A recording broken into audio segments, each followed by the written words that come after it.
Miarabantsika rehetra amin'ny anaran'i Jesosy Kristy Tompo ny tenako, tratra indray ty andro an'ity iarahantsika andinika sy hianatra ny tenin'ny Tompo. Tsy amin'herina fahatanjahana no ahafahantsika miara-mianatra eto fa amin'ny fanahin'Andriamanitra irery ihany ka dia manasa antsika indray hiaraka hivavaka amin'ity an'ity iray. Hivavaka isika. Jehovah Andriamanitra Abrahama, Andriamanitra Isaka, Andriamanitra Jakoba. Ianao ny anaran'ny lanitra sy ny tany sy rehetra eo aminy. Ianao no mendrika anao dia raina, mendrika anao kalazaina. Voninahitra ny eo anao Andriamanitra, ny derany eo anao, ny hajany eo anao hatramin'izao mandrakizay. Halleluia, halleluia. Eny raha io, eny koa ny voninahitra ny tany aman-danitra, eny ny lanitra ny seza fiandriananao ary ny tany ny fitoerana tongotrao. Raha io mangataka aminao izay manatrena fenotiny ianao amin'ity an'ity, amin'ny alalany fanahinao masina. Kanjakao Andriamanitra ny toerana izay misy anay tsirairay avy. Raha mpianatra ny teninao ty mpanomponao dia mangataka aminao raha eo karay ny fanahinao masina ny asa mifahafenona ato amiko. Mba ahafahako mampita ny teninao araka ny sitraponao mivahoakanao izay mieniny fampianarana ny teninao. Dia aoka ny fanahinao nefa hiasa siditra an-tsehatra, hamezy anjara sahaza ho an'ny tsirairay avy. Mideranao izay ray mankalazanao izay ray manome voninahitra anao. Raha izay miara-mivavaka eto dia mpanompo tsy mahasoa ihany ary tsy mahatoky anatrenao. Ka ninona mety fahotana indray vitanay teo anatrenao tamin'ny andro lasa iny tamin'ity an'ity. Na mbola tsy nifonanay taminao dia fonanay aminao ankehitriny. Mamondrafo aminay ray mamelany eloka irenao. Mangataka aminao izay Kristy io, diovy amin'ny rahanao izay ho afa-pahotana. Sasao amin'ny rahanao izay Jesosy io, ho afa-keloka. Amarino izay Kristy io noho ny amin'ny rahanao, masiny izay noho ny amin'ny rahanao. Aleo karaha io vita fihavanana aminao izay raha io noho ny amin'ny rahan'i Jesosy iny. Aoka Jehovah Andriamanitra ny anjelonao hitovy manodidina izay matahotra azy. Aoka ny tananao mahery sy ny sarinao nahindritra ho aminay Andriamanitra. Ary aoka ny tananao ray ny hitan'ny tananao anay amin'ny anjelinao masina. Trao tafitoana ny vaton'ny tongotray. Dia raina ny anaranao raha io, ankalazaina ny anaranao mena voninahitra ninao. Fa ny fampianarana ny teninao dia am-pilatananao ny metrahana izany. Rakofindrahanao tokantran'ny tsirairay avy, ny fahasalaman'ny tsirairay avy, ny fifandraisanay amin'ny tsirairay avy, indrindra ny fitaovana izay ampiasaina amin'izao fampianarana izao. Sy izahay, dia aoka ny rahanao ny rakotra anay sy izany rehetra izany Jesosy io, ka hiaro anay sy izany rehetra izany amin'ny loza sy amin'ny ratsy rehetra, noho ny amin'ny rahanao ny ianao Kristy. Reny Andriamanitra hoy ny teninao manambara manao hoe aina ho an'izay mahazo azy ny teninao ary fahasalamana ho an'ny nofo rehetra, ka raha misy marary ny tokantrano any, dia aoka hitondra fahasalamana ho anay ny teninao Andriamanitra sy fanasitranana ho anay. Dia raina ny anaranao ray, ny anaran'i Kristy nandratanay izao vavaka izao eto anatrehanao. Amen. Voninahitra ho an'Andriamanitra irery ihany. Iroso ary tsika ny lesona namaranantsika azy farany dia teo mbola teo amin'ilay zava-mananaina efatra ihany zany tsika, ary efa tafiditra tsika teo amin'ilay hoe tahaka ny anankiray dia tahaka ny zava-mananaina fahatelo izy dia tahaka ny tarehan'olona. Ka telo ny janonantsika anazy hoe inona moa no ilay hoe tahaka ny tarehan'olona. Dia io zany ilay hoe araka ny endrik'Andriamanitra. Satria tsika dia namboarina araka ny endrik'Andriamanitra. Vokatry ny fahotana nefa dia nahoana? Simba izay endrik'Andriamanitra tao amin'ny olona izay, satria arak'ilay miteniny hoe izay nataon'Andriamanitra dia tsara indrindra izany rehefa tamin'ny andro fahaenina izy. Rehefa vita ny olombelona dia hoe tsara indrindra izany, izany hoe dia tsara izany ny zavatra nataon'Andriamanitra. Ary tsika nefa nampitoviana tamin'izay endrik'Andriamanitra izay.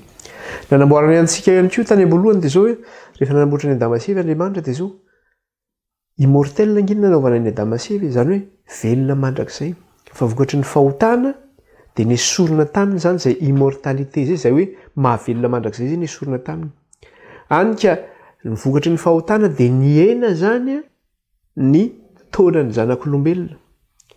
Ho hitantsika eo izay. Vokatry ny fahotana, niova ihany koa ny zavatra rehetra. Jereo tsara fa misy klasa misy karaha Adama sy Eva no ray aman-dreniny velona rehetra izany. Avy aminy ny haviany izao ny havintsika rehetra. Amin'izao nefa misy ny mena, ny mainty, ny fotsy, ny mavo. Ahoana izany? Misy ny petakorona, misy ny lavaorona be. Misy ny ataontsika hoe misy ny fokely, misy ny lavabe. Sy izany maro samihafa vokatry ny fahotana daholo izany rehetra izany. Ka na ny resaka hoe klema ihany koa izany dia vokatry ny fahotana izay. Hitantsika fa ny zavatra nijerentsika farany nefa dia izao hoe taty amin'ny taranaka taty aoriana zany raha tamin'ny androny Damasea fa ny olona zany nisy lava be. Dia mbola hitantsika ihany koa taty amin'ny andro Mosisy fa mbola nisy taranaka ireo géant zany na le olona vaventy be tany amin'ny andron'ny Adama. Dia mbola hitantsika ihany koa taty amin'ny andron'ny Davida fa mbola nisy zany olona vaventy be zany tahaka ny Goliata zany izay natratra 3,60 m ny halavany na 3 metatra sy tapany zany ny halavan'ny Goliata. Mbola nisy zany zay zavatra zay. Vokatry ny inona zay?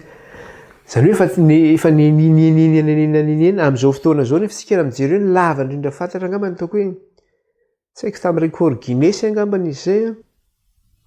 Ataontsika hoe mety 2,48 m na 50 maximum hoy eo maximum fa rara be zany fa amin'izao ireo basketteur ireo le mpanao basket ireo amin'ny 2,30 m eo maximum na mety any amin'ny 2,20 m ary na 2,13 m fa tsy mihoatra an'izay zany. Eo moa zany tsy amiresaka le resaka hoe taonan'ny Adama hoe nanamboaran'Andriamanitra ny olombelona tany amboloany dia zao velona mandrakizay fa vokatry ny fahotana dia nesorin'Andriamanitra zany izay immortalité zay na zay hoe mahavelona anao mandrakizay zay. Dia tamin'ny andron'ny Adama zany i Adama sy le zanany tatoriana zany taranany tatoriana no ela velona indrindra zany raha ataona ara-baiboly no jerena zany. I Adama natratra 700 taona no ny taonan'ny Adama raha mijery tsika ty amin'ny Genesis aty zany. Genesis toko 5. Genesis toko 5 dia ny andininy 4. Dia zao ny vaky ny teny amin'ny anaran'i Jesosy dia hitantsika eo zay zavatra zay. Genesis toko 5 andininy 4. Ary ny andro ny Adama tao aorian'ny terahany Seta dia 800 taona ary niteraka zaza lahy sy vavy izy. Ary ny andro rehetra niainan'ny Adama dia 307 taona dia maty izy. Zany hoe nahatratra 307 taona zany ny taonan'ny Adama.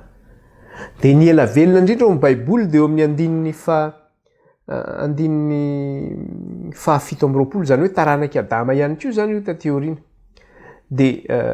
Dia vakitsika kely ilay izy zany. Dia zanaky Enoka zany izy ity. Zanaky Enoka izy ity ny andininy 720. Toko 5 io ihany tsika ny andininy 720.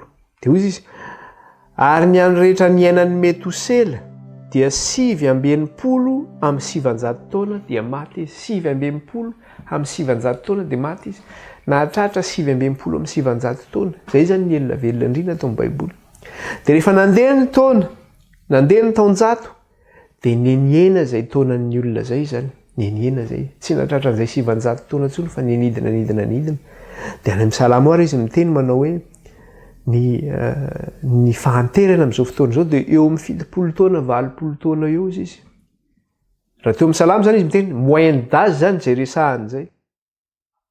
Fa raha mijery fotsiny tsika ny eo Madagasikara ny ankabeazan'ny eo Madagasikara angeka eo amin'ny 80 eo raha ela indrindra dia maty ny olona. Misy ihany zany tafakatra 80 na mety hoe 70 fa tena hoe vitsy kely. Fa ny ankabeazan'ny olona ny moyenne d'âge eo amin'ny 80 taona eo zany. Na 50 taona kory ary. Aty andafo zany amin'ny resaka hoe fitsaboana zany dia mahatratratra any amin'ny 70 taona ny olona 80 taona. Fa tsy zany 100 taona zany vitsy kely ny olona mahatratra 100 taona zany. Vitsy kely tsy mahatratra an'izany intsony vitsy. Azo saina angamba ny olona mahatratra 100 taona zany. Vitsy zany. Ka vokatry ny inona nefa zay zavatra hoe vokatry ny fahotana zany zay zany hoe vokatry ny fahotana dia nentotongana zany ny natioran'ny olona zany ny nentotongana zay nanamboaran'Andriamanitra azy araka ny endrika nanamboaran'Andriamanitra azy zay. Ka zay fitotonganana zay tsy resaka hoe ara-batana fotsiny hoe eo amin'ny lafiny hoe fahavelomana ohatra na eo amin'ny hafin'ny halavana ohatra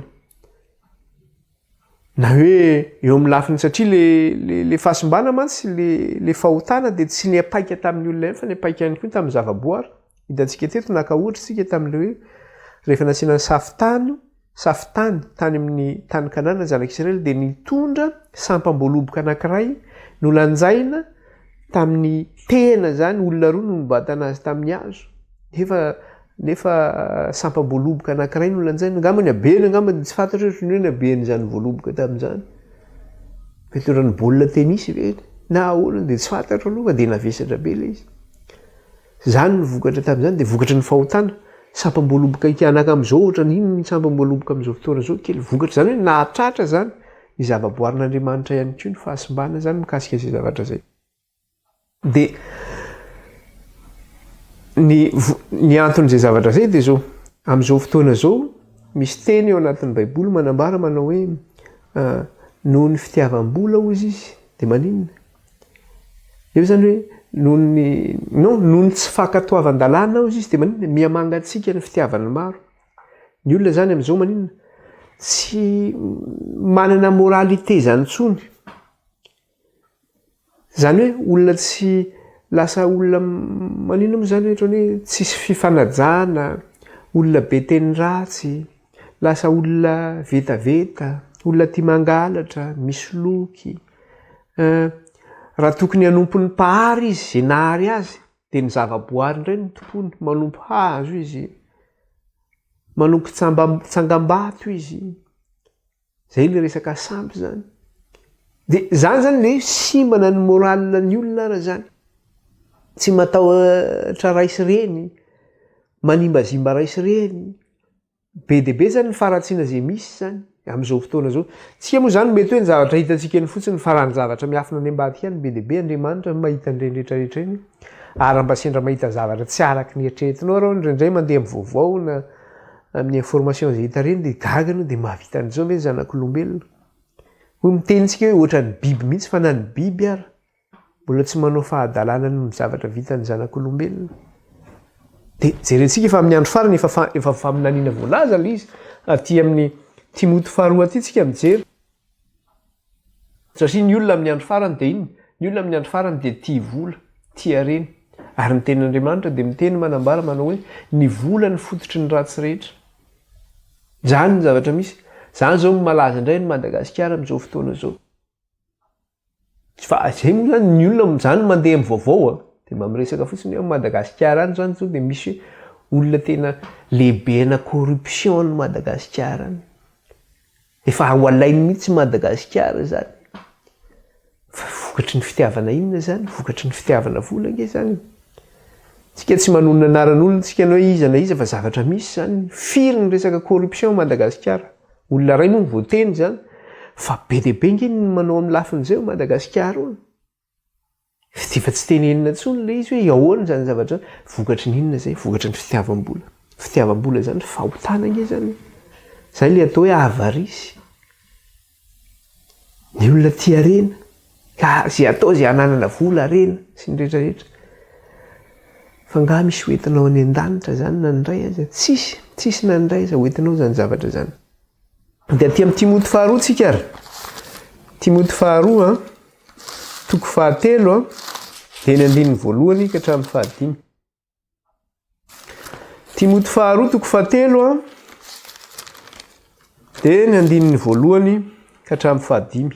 Dia inona ny zavatra misy eo? Zao zany ny zavatra misy amin'izao vaninandro iainantsika izao. Fa aoko fantatrao izao fa any am-parany ihany dia hisy andro mahory. Fa ny olona ho tia tena, ho tia vola, ho mpandoka tena, mpiavinavina, miteny ratsy, tsy manoha raisy reny, tsy misaotra, tsy manaja izay masina, tsy manam-pitiavana, mpanontolo fo, mpanenjikendrika, tsy mahompo, loza be, tsy tia ny tsara, mpamadika, kiriana, poeboebo, tia fahafinaretana, mihoatra noho ny fitiavany an'Andriamanitra, manana endriky ny toe-panahy an'Andriamanitra, nefa mandany heriny izy, koa dia alaviro izy. Zany ny zavatra misy amin'izao vaninandro iainantsika izao. Tamin'izany fotoana izany zany efa nitenenina zany hoe amin'ny andro farany misy an'izany zavatra izany. Fa tsika nge miaina amin'izany amin'izao fotoana izao. Tena hoe miaina ao anatin'izany tsika. Arak'ilay tenenina teo, ny olona ho tia tena, ny olona tia tena daholo. Raha ohatra anao mandeha taxi be amin'izao fotoana izao na mandeha bus, na tia andafy mandeha bus ianao, mandeha métro ianao. Fa ny Madagasikara ianao zany ataontsika hoe mandeha taxi be ianao. Dia misy olona be antitra ireny mandeha any. dia misy zatovo ga izy mitsangana manome toerana n'iny olon-dehibe fotsivolo iny velona io fotsiny fitiavatena zay. Le fitiavatena koa le olona tia kely reny. Raha vao misy olona manam-bola dia izy miazakazaka voalohany naman'iny olona manakaiky an'iny dia ilikilika zany tena namany ty. Fitiavam-bola nefa zay zavatra zay. Fitiavatena tsy mba mizara ohabolana gasy taloha satria endriny eny tolo. Valala ray ny fanapahanao izy izy. Zao valala ray fanapahanao. Samy mamonjy zay mamonjy ny tenany ty fa dianinareo. Tsisy fampizarana zany.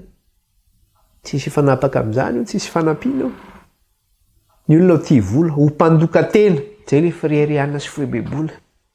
Miala tsiny fa zay moa miverina matetika satria misy olona manodidina matetika miteny an'izany zavatra zany. Le mandoka-tena. Zay efa tena tafy be zay zao, zany malaza amin'ny Madagasikara, efa tena tafy be zay. Dia misy olona koa mba te hanan-karena dia mahita an'iny ranony iny zao fa tena tafy be mihitsy iny. Ao an-trano misy an'izao, mandoka an-dranona fotsiny nataony. Dia rehefa manana koa izy dia mandoka-tena, zay nge tena ohatr'izao. Zany nge tena ohatr'izao. Zany zao tontolo zao zany. Ary matetika ary misy milaza azy kristianina nefa hitanao ny amin'ilay toetran'ilay kristianina izy dia mba ahoana ary tiany olona tony. Izy tena milaza kristianina nefa dia mandoka-tena. Raha olona. Aiza ianao amin'izany zavatra zany? Mpiavonavina. Misy olona dia tena miavona. Indrindra moa rehefa manana ny toerana misy azy izy tsy fantany intsony ianao. Manana avinavina izy. Misy olona ireny teny ratsy, maraina mandra-pariva ny andro dia teny ratsy variraraka. Dia iny le zanany eo an-tokotany eo zany mba manao bato eo izy na manao tantara amin'ilay vato ireny Madagasikara. Ory tantinina, taiza ianao hoaniny. Nanana dia miteny ratsy ny ataony io, dia gaga aloha ty zazakely ty ve mahay miteny ratsy ohatr'izany. Satria zay le fampianarana ahazony eo an-tranony eo, niopa variraraka. Zany ve ny fitaizana omenao ny zanakao amin'izao fotoana zao. Nahoana ny fanabeazana fahiny? Satria tsika miainao anatin'ny vaninandro farany dia zay zany izy. Fa milaza antsika ray aman-dreny, anjarantsika no manabe ny zanatsika. Fa tsy ny fiarahamonina no manabe ny zanatsika, na ny any am-pianarana no manabe ny zanatsika. Fa na ny any am-pianarana rehefa simba amin'izao fotoana zao. Ny amin'ny Madagasikara moa tsy fantatra loatra zany ny zavatra hoe ampianarana hoe inona no fanabeazana ampianarana. Fa aty Ampiandranomasina ange ny zavatra ampianarana any ampianarana dia misy an'izany hoe étude du genre zany. Zany ny ampianarana any hoe ny lehilahy sy ny lehilahy dia afaka manambady, ny vehivavy sy ny vehivavy dia afaka mifanambady. Dia afaka manangana zanaka izy. Dia any ampianarana efa ampianarana zany koa ny zaza manao hoe raha te ho vehivavy ianao dia afaka manao vehivavy, fa afaka manantsy. Ahoana zaza 10 taona, zaza 7 taona ve asianao izy mahay za isafidy vehivavy fa za tsy te ho lehilahy tsoa. Fa le fampidirin'le zany mihitsy ny ampidirin'le fampianarana any. Sanatry ny zany ane mbola mba tsy ho tonga any Madagasikara zany fa dia tsy fantatra aloha hoe ahoana ny any Madagasikara. Zany zavatra mihitsy. Za miteny antsika hoe raha araka ny fahamarinan'ny soratra masina tezao ny fahamarinan'ny soratra masina ny zanatsika. Mandeha amin'ny fahamarina fa tena miaino anatin'ny vaninandro farany tsika ny fahasimbana tanteraka amin'izao fotoana iainantsika izao. Tsy manora raisy reno izy firifiriny tsy manaja raisy reno zany. Tsy misaotra. Zaho ny ray aman-dreny zany tokony mikapoka ny zanany zany fa ny zanaka ozy ny soratra masina hoe zanaka tiana ao nanarina sy faizina. Amin'izao fotoana izao ny zaza hoe tsy azo kapohana intsony. Fa nahita ho aza taty Ampiandranomasina. Nisy émission mety tonga mahita antsika amin'ny Madagasikara any angamba izy io miresaka le hoe Pascal le grand frère iny. Dia le zaza maditra ao an-trano. Miady amin'ny dadany izy tezitra izy. Natosiny le dadany dia nidiny tao an-davarangana. Ny saziany izy indray no manasazy ny ray nidiny tao an-davarangana. Le dadany iray no niantso hoe ampidiro. Zany ve dia mba normalina? Tsy mba le zaza ny voahidy tao efa maditra fa le dadany no nidiny. Loza anke zany raha olona. Zany zavatra misy zanaka mamono ray aman-dreny. Rehefa te hisotro toaka kely iny izy tsy mahazo izy dia meo ny anjarako. Dia mamono ray aman-dreny izy rehefa tsy mahazo. Dia mitaraina ilay ray aman-dreny. Izy nefa no mitaiza le zaza. anjarantsika ray aman-dreny no mitaiza le zaza fa tsy navitany adilitsika zany tsika. Maninona ny olona miteny manambara manao hoe rehefa mahita zaza madity tonga koa tena zaza ratsy taiza. Zay nge le fomba fitenitsika malagasy, tonga koa tena zaza ratsy taiza. De nendray le zanakao maditro zany toy izy anao tonga koa tena zaza ratsy taiza de miteny le ankizy fa isa moa no mitaiza ianao ihany ange. Tena marina tokoa zany. Tsy afaka ianao zany teny zanakao zaza ratsy taiza ko ianao no mitaiza azy. Anjara ahoana raha endry izy na madity anjaranao zany zay. Tsy misaotra, misy olona tsy mamalala misaotra zany. Tsy manaja zay masina, manimbazimba zany. Rehefa tonga ny am-piangonana mandeha mivavaka, ao ny sasany takoretsika fotsiny, ao ny sasany jerijery andranina fotsiny, ao ve hianina androany, ao ve hianina androany. Zay ny aleny am-piangonana any. Zany ve ny ataony am-piangonana, ny ataony tsy manaja zay masina. De any am-piangonana raha mbola misy an'izao. Zao koa ve ny akanjo anaovana andeha aty zao. De ao moa ny sasany mifampideraka manisy ty. Miala tsiny mafitany mifampidera taimby.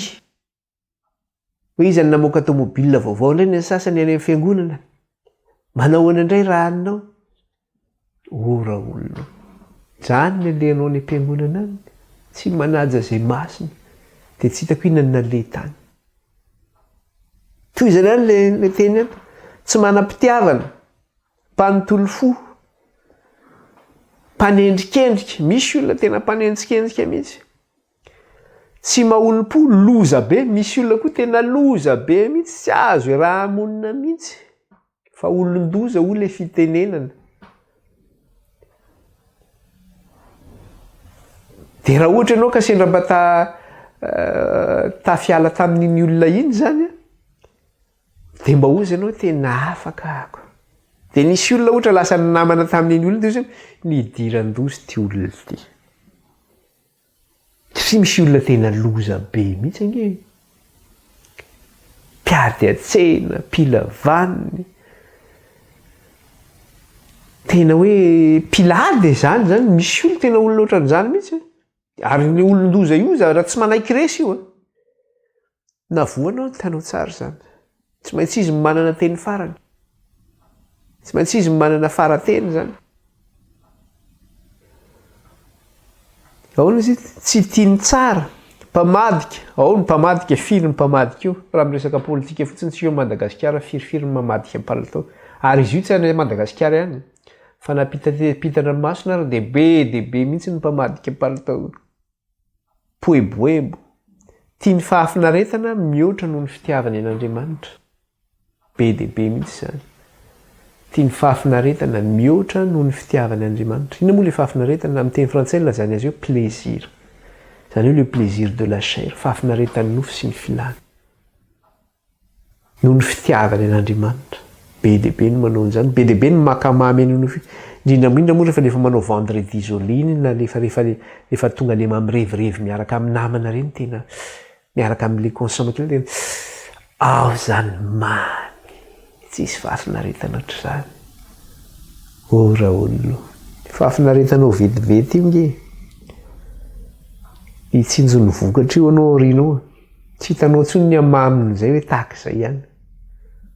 Mafy nge ny mahazo anao rinao rehefa tonga ny fitsarany. En'izao mbola velona zao. Tsara fahafinaretan'ny nofo sy ny filàny io. Fa mafy ny mahazo rinao. Zao ianao mety mifaly, mety miravo, makafiany, nataonao tsinitsin'Andriamanitra, tsy manaja zay masina. Fa rehefa tonga ny fotoanan'izay fitsarana zay, mangidy ange. Misy tantara anaty Baiboly eo, tantaran'le mpanan-karena sy Lazarosy. Le mpanan-karena anankiray tamin'ny andro fahavelony, niliba nanao fety, nanao anim-py. De le Lazarosy mba mpangataka teo amin'ny vavahadiny teo. De na mangataka raha Lazarosy de roasin'le mpanan-karena hoe esory teo io mantsy amin'ny mpanompony fa tsy manelingelina ny inviteko, manelingelina ny olona zay nasaiko. Lazarosy ty nefa olona matahotra an'Andriamanitra. Maty Lazarosy, mipetraka teo amin'ny tratran'i Abrahama. Maty le mpanan-karena, nalefany amin'ny toerana misy sazy mafy dia mafy ny toerana nisy azy tany, nangidy dia nangidy, ary nisy antsana be manelanelana misy an'ilay Lazarosy sy misy an'ilay mpanan-karena. Fijaliana no nahazo an'ity mpanan-karena ity tany. Nitaraina izy nanambarana na hoe ry Abrahamo, mba meona rano kely fotsiny amin'ny goty amin'ny tanana iny fanondro iny ary. Fa tena mafy zany hetaheta zany. Zany hoe misy hetaheta tsy mety ritra zany eo amin'ny tendany eo zany. Tsy haiko sika rehefa matin'ny hetaheta zany amin'iny molotra vakivaky iny, dia matin'ny hetaheta tsisy rano. Fa zay sentiment zay zany, na zay fomba fisainana zay zany, maharitra ela be zay dia ohatr'izay mafy nge zany. Mafy ny fijaliana mahazo any. Fa Lazarosy izay natao tsinontsinona teto tany, isy ny eo tratran'i Abrahama.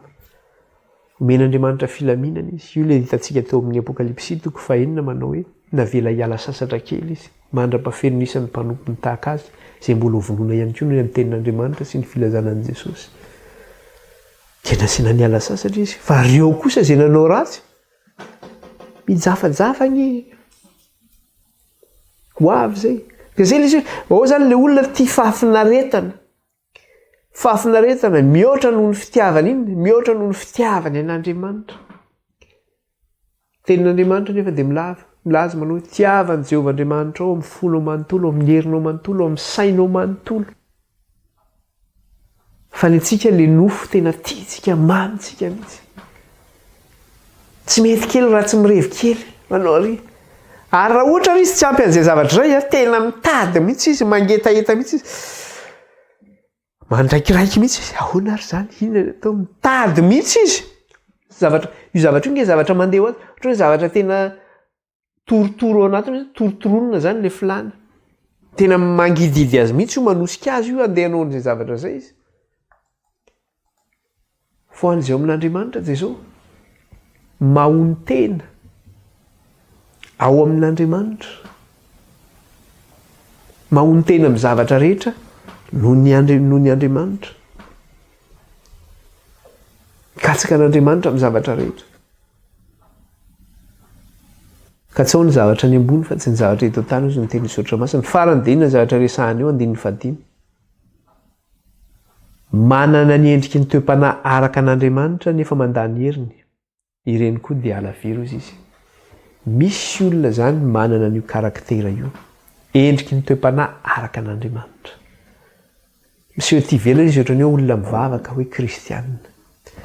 Nefa ny lafiny anankiray tena olona ranonofo be mihitsy ilay olona amin'ny filana sy ny faniriana. Milaza izy hoe an'Andriamanitra, nefa olona tena tia vola be, tia ny fahafinaretany nofo be.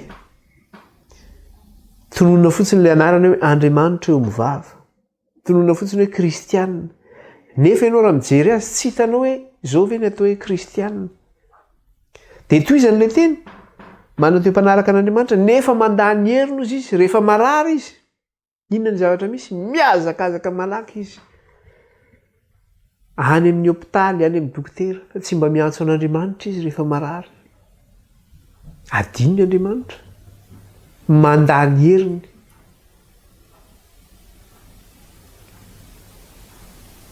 Dia ahoana zany? Ary raha misy raha olona mivavaka amin'Andriamanitra mifono manontolo ka mangataka amin'Andriamanitra hanasitrana azy, dia iny olona iny indray no manenjika azy. Fa nga hivavaka ao io mahasitrana anao e. Fa andana makany amin'ny alina, andana makariva, tsy mahasitrana anao zany io. Mandany heriny. Nefa izy milaza hoe kristianina, fireriana zay zavatra zay. Fa zay moa ny amin'iny fahajantsika mikasika ny zavatra iny zany, fa zay ilay izy. Zay zany ilay hoe amin'izao vaninandro farany izao, dia ny olona zany tian'izany rehetra zany. Resaka ara-nofo voalazantsika rehetra teo. Tsy manam-pitiavana, tsisy fahonoana tena, tsy manaja izay tsy masina.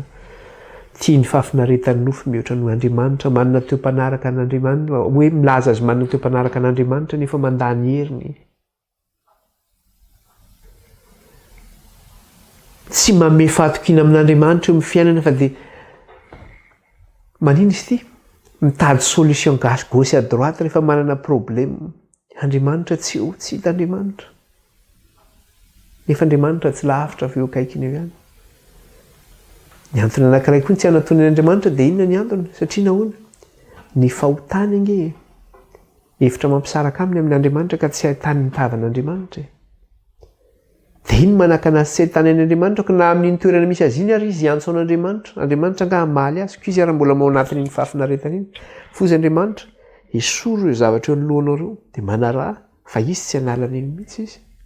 Satria mamy amin'ny loatra iny mifikitra amin'iny izy fahafinaretana ho azy iny. Dia izany hoe corruption morale amin'ny andro farany. Arak'ilay teneniny teo zany hoe resaka hoe ny fiamorana any aparana ozy izy amin'ny teny gasy eto zany.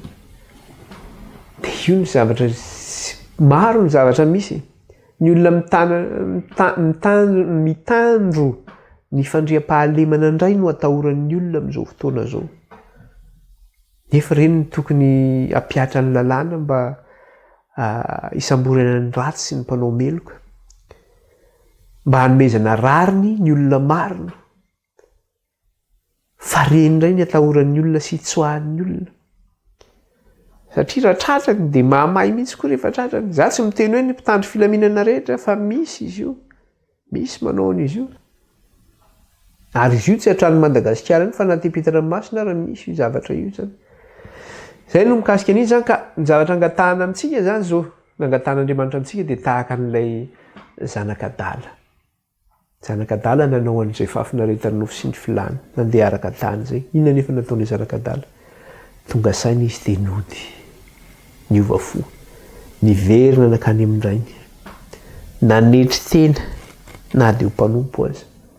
Na dia ho afa-baraka eo nivon'ny fianakaviana aza. Verina izy. Zava-dehibe taminy dia zao hoe ody any amin'iray koa. Izay ny zava-dehibe. Izay ny takian'Andriamanitra amintsika tsirairay avy. Izay zany vokatra ilay fahotana izay zavatra izay. Vokatra ilay fahotana koa zany ilay resaka ilay hoe misy ilay hoe arak'ilay tenentsika teo hoe ilay kilema zany ara-batana. Eo ny lasa hoe misy olona fohy kely, misy olona lava be, misy olona petakorona be, misy olona manana orona iny miala tsiny fa l'exemple andresantsika ohatra misy tongolo gasy be eo amin'ny orona eo zany. Dia ny sasany indray manana nify iny tena hotra be misy ilay nify eto aloha zany. Miala tsiny efa ohatran'ilay mahita ilay castor amin'ny télé reny zany ianao misy nify mivoaka iny eto aloha eto. Ka izy io misy ohabolana gasy miteny an'izy io zany. Misy ohabolana gasy manao hoe manala sala ozy izy ohatran'ny vehivavy lava nify ozy izy. Raha ataonao eo anoloanao izy mahamenatra, manala baraka.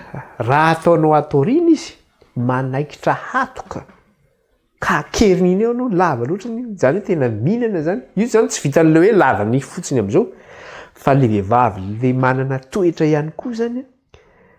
Ilay tena tonga amin'ilay fitenenany teo hoe olon-doza. Atao eto aloha izy mahamenatra, atao aoriana izy manaikitra hatoka. Satria lava ny nifiny dia mahamenatra ozy izy. Bon iny moa ambadika any fa ohabolana gasy izay zavatra izay. Ahoana koa mba hinahitany tolo an'izany zavatra zany. Izay ilay hoe endro ny tolo taloha. Ny Andriamanitra zany dia zao ny hamerina an'io endrika very io zany io ny tanjon'Andriamanitra amin'ny alalan'i Kristy. Izay no nahatongavan'i Kristy. Nahatongavan'i Kristy dia hamerenana an'ilay endrik'Andriamanitra izay very tao amin'ny olombelona. Dia izy ilay zanak'ondry novonoina ho fanavotana izao tontolo izao. Kristy zany io. Hamerenana an'iny dia amin'ny alalan'i Kristy zany no hamerenana antsika ho tonga inona? Ho tonga zanak'Andriamanitra. Ho tonga arak'ilay endrik'Andriamanitra. Aty amin'ny jaonina voalohany, jaonina toko voalohany. Jaonina toko voalohany ny 9:12 no jerentsika. Jaonina toko voalohany dia ny 9:12. Jaonina toko voalohany ny 9:12. Dia vakintsika amin'ny anaran'i Jesosy. Dia zavatra resahana eto. Fa izay rehetra nandray azy, izany hoe Jesosy Kristy tompo zany io. Fa izay rehetra nandray azy dia nomeny hery ho tonga zanak'Andriamanitra. Dia izay mino ny anarany. izay rehetra nandray azo izy dia nomeny hery ho tonga zanak'Andriamanitra izay mino ny anarany. Rehefa nandray ny Kristy zany ianao dia tonga zanak'Andriamanitra, ary tsy vitan'izay fa mbola tohizany le vaky teny amin'ny andininy 7:10. Dia izao no teneny amin'ny andininy 7:10, dia ireo izay tsy nateraky ny rana ny sitrapon'ny nofo na ny sitrapon'ny olona fa naterak'Andriamanitra. Zany hoe lasa naterak'Andriamanitra zany ianao, lasa tonga zanak'Andriamanitra zany ianao.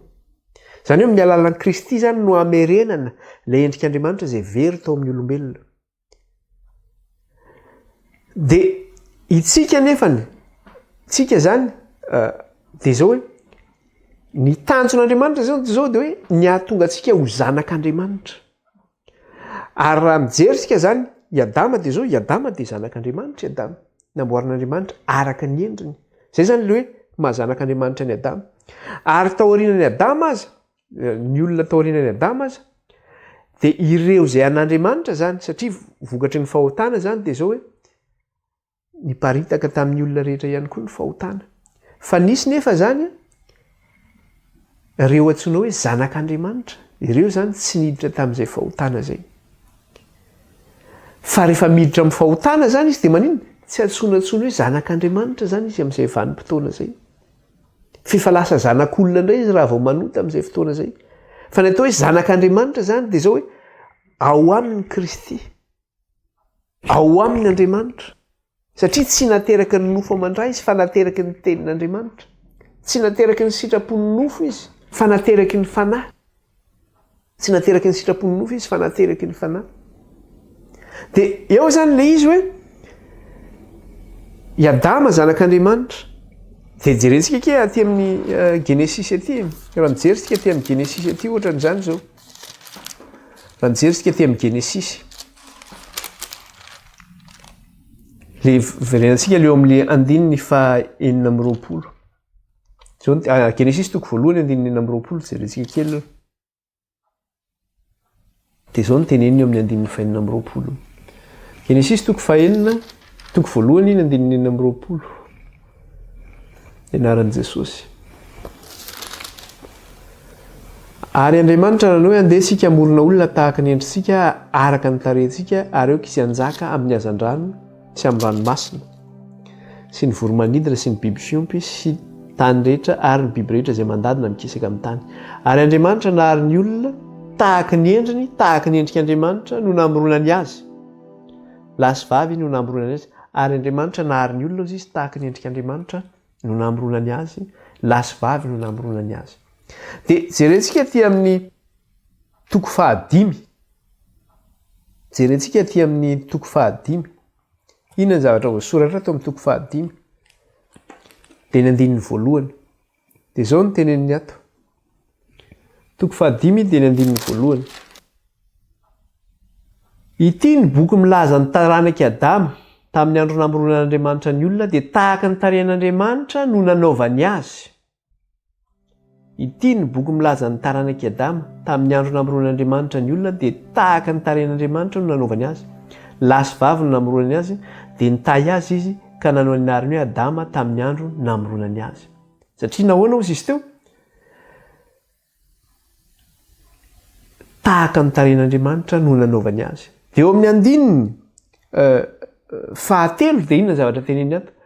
Ary efa 100 taona ny andro ny ain'i Adama dia niteraka tahaka ny tarehiny izy.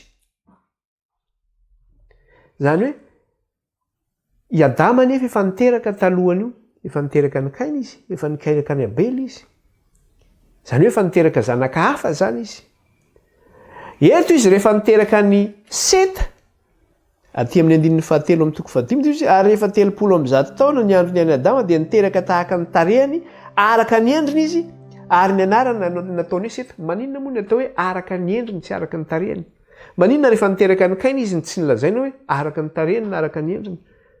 Satria misy zany teo amin'ny taranak'i Adama dia izao hoe nisy ny an'Andriamanitra ary nisy ny tsy an'Andriamanitra. Nisy zany ny antsoina hoe zanak'Andriamanitra teo amin'ny taranak'i Adama ary nisy ny atao hoe zanak'olona teo amin'ny taranak'i Adama. Dia jerentsika aty amin'ny aty amin'ny Genesis toko fahenina dia inona zavatra tsy hitantsika fa jereo fa misy karazany anankiroa. Misy ny anankiray antsoina hoe zanak'Andriamanitra dia misy ny antsoina anankiray hoe zanak'olona. Dia vakiantsika ny toko fahenina andininy voalohany sy ny faharoa dia izao no teneniny. Ary raha vao nihamaro ny olona tambonin'ny tany ka niteraka zazavavy maro dia hitany zanak'Andriamanitra fa tsara tarehy ny zanakavavan'ny olona ka dia nifidy vady ho azy tamin'izy rehetra arak'izay tiany izy. Eo zany misy karazan'olona anankiroa zany eo. Ny anankiray zanak'Andriamanitra ao amin'Andriamanitra iny, leo mitovy endrika aminy, tahaka ny Seta mitovy endrika tamin'ny Adama. Fa nisy kosa nefa ny zanak'Andriamanitra. Fa eto ny zanak'Andriamanitra dia zao nahita izy fa tsara tarehy ny zanakavavan'ny olona dia lasa nandeha nanambady izy. Eo le fitaka efa nianarantsika mikasika ny zavatra io. Fa ny zanak'Andriamanitra zany dia zao tsy afaka manambady afa firenena. Raha tsy hoe le olona afa firenena iny efa tonga ao amin'Andriamanitra, efa lasa zanak'Andriamanitra dia zay vao afaka mivady aminy indray izy. Fa tsy azo atao mihitsy hoe ianao mivavaka amin'Andriamanitra dia ianao andeha hiaraka hanambady any olona manompo sampy ohatrany. Fa ino ty ataonao? Tsy masina amin'izany ianao. Simba le manimba le endrik'Andriamanitra ianao amin'izay fotoana zay. Zay nge le hoe endrik'Andriamanitra. Ny endrik'Andriamanitra ao aminao iny hoe masina Andriamanitra. Aoko masina ianareo satria masina aho. Dia lasa ianao andeha hanambady avy firenena manompo sampy. Vao vetaveta sy voaloto le endrik'Andriamanitra ao aminao zany, simba le endrik'Andriamanitra. Dia zay nefa ny zavatra nisy teto zany. Zay ny zavatra nisy teto amin'ny toko fahenina hoe ary vao miaro ny olona tambonin'ny tany ka niteraka zazavavy maro dia hitany zanak'Andriamanitra fa tsara tarehy ny zanakavavan'ny olona ka nifidy vady ho azy tamin'izy rehetra arak'izay tiany izy ozy izy. Zay zany ny zavatra misy teo. Ka niantsona zany ny taranak'i Adama zany zay nateraka araka ny endrik'Andriamanitra ho eo. Satria tsy ny zanak'i Adama rehetra no natsoina hoe zanak'Andriamanitra. Satria ny Baiboly dia milaza mihitsy hoe ny niavian'ny olombelona rehetra, miteny izy any amin'ny Hebreo milaza hoe i Eva hozy izy ny renin'ny velona rehetra. I Adama koa ny niavian'ny olona rehetra teto ambonin'ity tany ity. Zany hoe i Adama sy Eva zany no ray aman-drentsika niavian'ny olona rehetra. Ka le zanak'olona zany dia zao hoe zanak'olona zany dia zao hoe zao tontolo zao tsy manompo an'Andriamanitra reo zanak'olona reo zay nilazaina. Fa le zanak'Andriamanitra ireo le araka ny endrik'Andriamanitra tahaka ny Adama zay araka ny endrik'Andriamanitra. Ka rehefa niteraka ny Seta Adama dia hoe niteraka tahaka ny tarehiny izy, tahaka ny endriny izy, araka le endrik'Andriamanitra. Dia raha mijery sika zany le zanak'Andriamanitra ato amin'ny Genesis, rehefa mijery le taranaka tsika, i Adama niteraka be dia be fa nitononona fotsiny le izy rehefa maty. Ohatra zao teo amin'ny zanak'i Adama voalohany, Kaina sy Abela. I Abela ny zanak'Andriamanitra fa tsy Kaina mihitsy. Dia rehefa satria Kaina tsy nanaraka ny sitrapon'Andriamanitra. Dia rehefa avy eo indray nefa niteraka i Adama, niteraka amin'ny Seta dia hoe ito no solon'ny Abela. Satria le araka ny endriny zany tahaka ny Abela zany efa tsy teo antsony dia hoe ity ny solon'ny Abela zay mitovy endrika aminy. Dia tao aorianan'ny Seta nefa i Adama niteraka fa tsy hoe tsy niteraka. Fa nitenenina teo amin'ilay taranaka hoe iza daholo ireo araka ny endrika Adama. Dia hoe reto le zanak'Andriamanitra araka ny endrika Adama.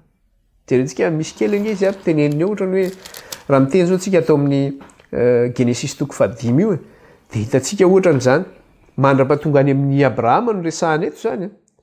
Fa tsy hoe ireo daholo, tsy hoe ny zanak'i Adama dia tena masina be daholo ny zanak'Adama. Zay zanak'Andriamanitra ihany no généalogie teneniny eto zany mandra-pahatonga any amin'ny Abrahama. Dia miresaka tsika ohatrany eo amin'ny toko 5 eo dia miresaka tsika zao hoe ity ny boky milaza ny taranak'i Adama ozy izy. Dia eo amin'ny andininy 9 izy dia miresaka ny Seta hoe ary rehefa 500 taona ny andro ny ainan'ny Seta dia niteraka ny Enosy izy. Dia rehefa niteraka ny Enosy indray izy dia Enosy indray naninona andininy 7. Enosy dia niteraka ny Kenana indray Enosy andininy 7.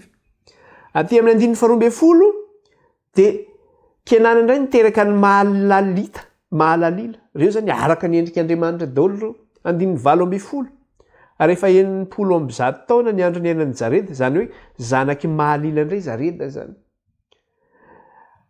19 ary efa 5 taona ny andro ny ainan'ny Enoka.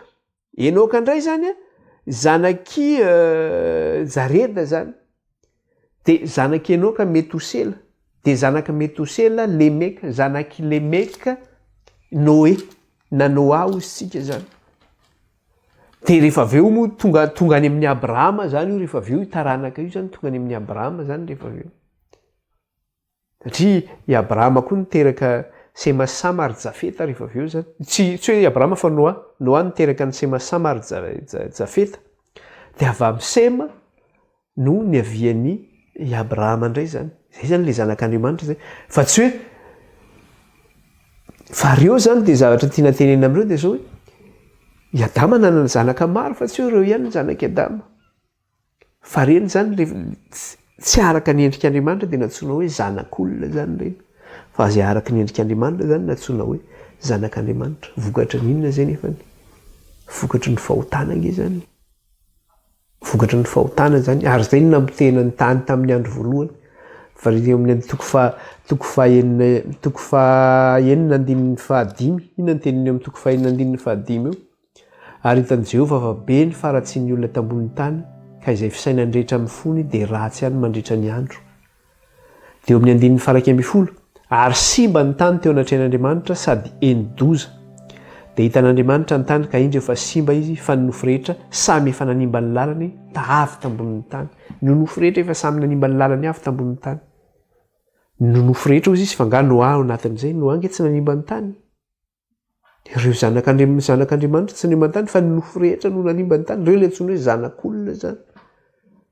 Avaiza daholo nefa ny voan'ireo avy amin'iza ireo nofo rehetra, avy amin'ny Adama nge ny voan'ireo. Dia inona nefa napiditra ny fahotana teto tany? Vokatry n'inona? Fahotana izay nataon'i Adama sy Eva. Fa rehefa aveo i Adama sy Eva naninona? Naverin'Andriamanitra taminy Adama sy Eva. Nanao akanjona aviavy izy. Fa Andriamanitra no namerina azy. Ny soloan'Andriamanitra ny akanjony iny. Nampitafian'Andriamanitra akanjon zanak'ondry izy. Zany hoe nisy sorona tao, nisy biby novonoina tao. Nisy zanak'ondry novonoina zany tao. Dia niteraka indray i Adama, dia lazaina fa araka ny endriny ilay izy. Zany hoe i Adama, matoa zany teneny hoe araka ny endrika Adama ilay izy, dia na i Adama ara zany mbola tafaverina ihany koa tamin'ilay endrik'Andriamanitra zany. Zay mikasika an'iny zavatra iny zany. Tohizantsika moa zany ilay izy, fa zay zany ny tanjon'Andriamanitra amintsika olombelona. Ny hamerenana antsika ho araka ny endrik'Andriamanitra. Io endrik'Andriamanitra io nefany amin'izao fotoana iainantsika zao, dia zao hoe ny fiainantsika zany zao dia hoe noho ny amin'i Jesosy Kristy dia novidian'Andriamanitra itsika. Averin'Andriamanitra amin'ilay endriny. Io endrik'Andriamanitra eo amintsika io nefany tsy ho tafaverina tanteraka io. Zany hoe une partie ihany ny tafaverina amin'izao fotoana zao zany. Tsy ho tafaverina tanteraka io raha tsy amin'ny fiavian'i Kristy eny amin'ny raon'ny lanitra indray. Satria ity tenantsika ity dia mety ho loty. Satria ny nanamboaran'Andriamanitra ny zanak'olombelona tany am-boalohany dia maninona? Immortel, velona mandrakizay. Fa vokatry ny fahotana zany dia naninona? Simba ity nofontsika ity ary mety maty ity nofontsika ity. Dia itsika zany zao alohan'ny fiavian'i Kristy dia efa averin'Andriamanitra zany tsika zao amin'ilay endriny ara-panazany. Fa ity nofontsika ity mbola mety maty ity nofontsika ity. Mbola mety ho levona ity nofontsika ity. Ka rehefa ho avy Jesosy eny amin'ny raon'ny lanitra zany dia zao hovaina ity nofontsika ity. Hitafy ilay tsy fahalovana. Satria ity nofontsika ity zany mety ho lo. Dia hovana hitafy ilay tsy fahalovana ity. Satria ny tenantsika zao dia mbola endriky ny tenan'ny tany. Fa rehefa hovana amin'ilay tsy fahalovana tsika dia hitovy endriky ilay any an-danitra indray zany ny endrika izay ho ananantsika amin'izay vanim-potoana izay. Korintianina voalohany toko 5:10 jerentsika kely. Korintianina voalohany toko 5:10 dia ny andininy 5:10 ka hatramin'ny 7:10. Korintianina voalohany toko 5:10. Andininy 5:10 ka hatramin'ny 7:10. Korintianina voalohany toko 5:10 9 ka hatramin'ny 7 amin'ny 10 amin'ny anaran'i Jesosy. Fa izao no lazaiko ry rahalahy, ny nofa mandratsy tsy mahazo mandova ny fanjakan'Andriamanitra, ary ny fahalovana tsy mandova ny tsy fahalovana. Zany hoe ity nofontsika ity zany tsy afaka mandova ny fanjakan'Andriamanitra ty, satria mety maty any ity. Dia hoy izy, ny nofa mandratsy tsy mahazo mandova ny fanjakan'Andriamanitra, ary ny fahalovana tsy mandova ny tsy fahalovana, satria mety loty nofontsika ity. Indro zava-miafina no ambarako aminareo, tsy hodimandry avokoa isika rehetra, fa vetivety toy ny indray mpimaso. Rehefa maneno ny trompetra farany, dia hovana isika rehetra, ka ho tsofina ny trompetra, ary ny maty atsangana, ny loha tsy ho loha intsony, ary isika hovana hozy izy. Ahoana izy teo? Fa vetivety toy ny indray mpimaso, rehefa maneno ny trompetra farany, dia hovana isika rehetra hozy izy. Zany hoe hovana zany isika. Ka ho tsofina ny trompetra, ary ny maty atsangana tsy ho loha intsony, ary isika hovana. Raha mbola misy velona zany amin'ny andro fiavian'i Kristy, dia hovana zay velona zay. Raha misy maty ihany koa zany, efa maty amin'ny fiavian'i Kristy, dia atsangana ireo olona ireo zany, dia maninona? Tsy ho loha intsony izy, fa hovana ihany koa izy zany. Dia 7:10, fa ity mety loha ity tsy maintsy hitafy ny tsy fahalovana, ary ity mety maty ity tsy maintsy hitafy ny tsy fahafatesana. Zay zany le hoe fiainana mandrakizay no omen'Andriamanitra anao, dia hitafy ny tenany any an-danitra zany ianao, fa tsy ny tenany ety an-tany intsony no tafenao. Hitafy ny endriky ny any an-danitra ianao, fa tsy ny endriky ety an-tany. Ka ny fiavian'i Kristy dia zao famerenana an'izay endrik'Andriamanitra very tao amin'ny olombelona zay, zay simba tao amin'ny olombelona zay. Ary io fanovanantsika io zany tanteraka io amin'ny fiavian'i Kristy eny amin'ny raolanitra. Amin'izao zany tsika, na dia efa averin'Andriamanitra tsika amin'ny alalan'i Jesosy Kristy, tsika tsy tanteraka fa tanteraka tsika eo amin'ny Kristy. Fa rehefa maty kosa tsika, na hoe velona tsika amin'ny fiavian'i Jesosy eny amin'ny raolanitra, dia hovana tsika amin'izay fotoana zay, hitafy tanteraka ilay tsy fahalovana, amin'ilay endrika tanteraka zany zay namerenin'Andriamanitra antsika, zay nanaovan'Andriamanitra any Adama tany am-boalohany zany, hitafy ilay endrik'Andriamanitra, le hoe tsara indrindra izany. Zao zany tsika dia efa manandrana izany endrik'Andriamanitra zany amin'izao vanim-potoana iainantsika zao. Fa amin'ny fiavian'i Kristy zany hitafy tanteraka ny fanovana io zany tsika amin'izay vanim-potoana zay, amin'ny fiavian'i Jesosy eny amin'ny raolanitra. Dia izay zany mikasika le hoe tarehan'olona, hoe tahaka ny tarehan'olona, famerenana antsika amin'ny endrik'Andriamanitra zay very tao amin'ny olombelona. Ary amaranana anazy dia zao hoe tsy isika ihany no miandra n'io fanovana io, fa na ny zavaboarin'Andriamanitra ihany koa ary dia miandra n'io fanovana io zany amin'ny fiavian'i Kristy eny amin'ny raolanitra. Satria nampandevozina izao rehetra izao, nosombaina izao rehetra izao vokatry ny fahotana nataon'ny olombelona. Dia zany hoe miara-ory zany ny zavatra rehetra, ny zavaboary izay noharian'Andriamanitra, ny any amin'ny ranomasina, ny rano, ny tany, ny zavaboary rehetra eto amin'ity tany ity, ny biby mijaly ireo vokatry ny fahotana. Fa rehefa tonga zanak'olona hanaova ilay fanovana amintsika zay, dia ny zavaboarin'Andriamanitra ihany koa miandry sy manantena ary miandrandra izay fanovana zay. Atao amin'ny Romanina 9 izy miresaka an'iny. Romanina 9:9. Romanina 9:9 ka hatramin'ny 12 vakitsika amin'ny anaran'i Jesosy. Romanina 9:7 ka hatramin'ny 12 ny anaran'i Jesosy. Fa izao zavatra ary rehetra izao, zany hoe ilay zavaboarin'Andriamanitra zany, fa izao zavatra ary rehetra izao dia samy maniry fatratra, ka miandry ny fampisehoana ireo zanak'Andriamanitra. Fa izao zavatra ary rehetra izao dia nampanekena ho zava-poana, nefa tsy noho ny sitrapony fa noho izay nampanaiky azy, sady nahazo fanantenana koa. Zany hoe manana fanantenana koa zany ny zavaboary, sady nahazo fanantenana koa fa izao zavatra ary rehetra izao aza dia hovotsorana amin'ny fanandevozana dia ny fahalovana. Zany hoe hovotsorana amin'ny fanandevozan'ny fahalovana ihany koa zany ilay zavaboarin'Andriamanitra. Dia izy averiko tsara izy. Sady nahazo fanantenana koa fa izao zavatra rehetra izao aza dia hovotsorana ny fanandevozana dia ny fahalovana, ho amin'ny fahafahana zay momba ny voninahitra ireo zanak'andriamanitra, ho amin'ny fahafahana zay momba n'ireo voninahitra ny zanak'andriamanitra.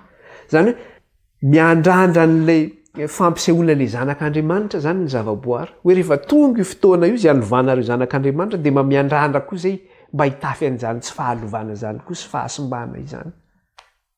Zany hoe miara misento sy miara ory sy miara mitaraina zany zao zavaboary rehetra zao vokatry ny fahotana. Ka rehefa tonga ny fanovanantsika zany dia tonga koa ny fanovana zany ny zavaboary rehetra zay hitantsika zao. Zay no mahatonga an'Andriamanitra miteny any amin'ny Isaia manao hoe fa Andriamanitra anao lanitra vaovao sy tany vaovao. Zay nkely izy, tsy hoe tsika ihany novana, lanitra vaovao sy tany vaovao. Raha nanao izy tany am-boalohany, hanongolalao lanitra vaovao sy tany vaovao indray Andriamanitra zany. Dia mana tenan'izay koa ny zavaboary.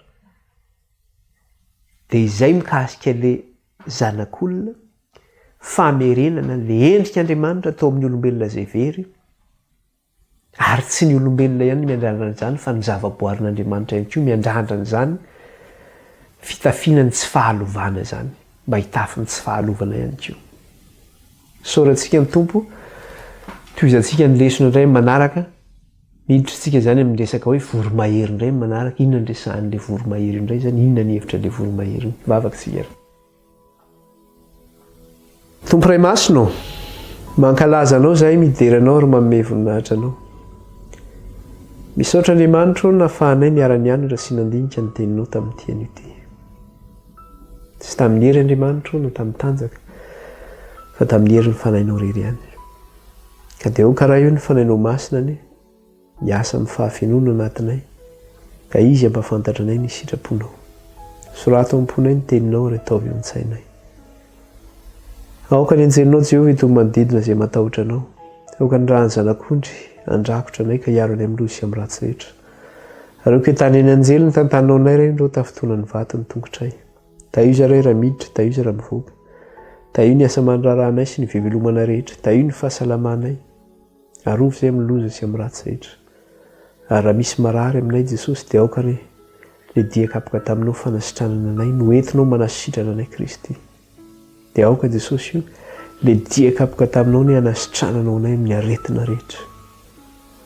Ny asan'ny maizina ihany koa Andriamanitra dia aoka tsy hanakery tsy hanapahefana aminay, fa le vonona ny amin'ny raha ny zanak'ondry izany, ny anaran'i Jesosy.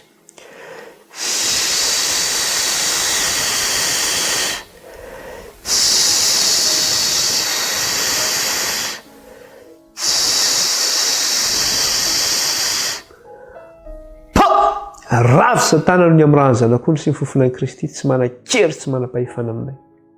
Dia rainy ianao Andriamanitra ray kalazay ny anaranao, dia aoka ray ny fanahinao maherany mitoetra aminay rehetra reto, fa tsy mba fanahosa. Dia raina mandrakizay ny anaranao ray io, amin'ny anaran'i Kristy ny anandratanay izao vavaka izao eto anatrehanao.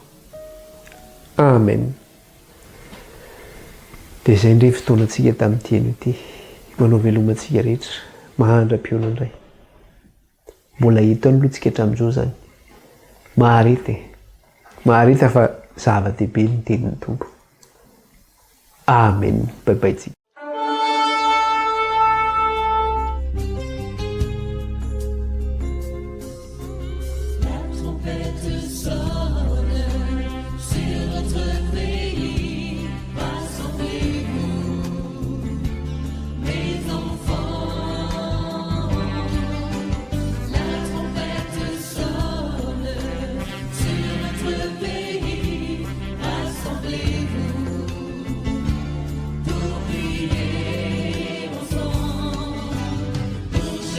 My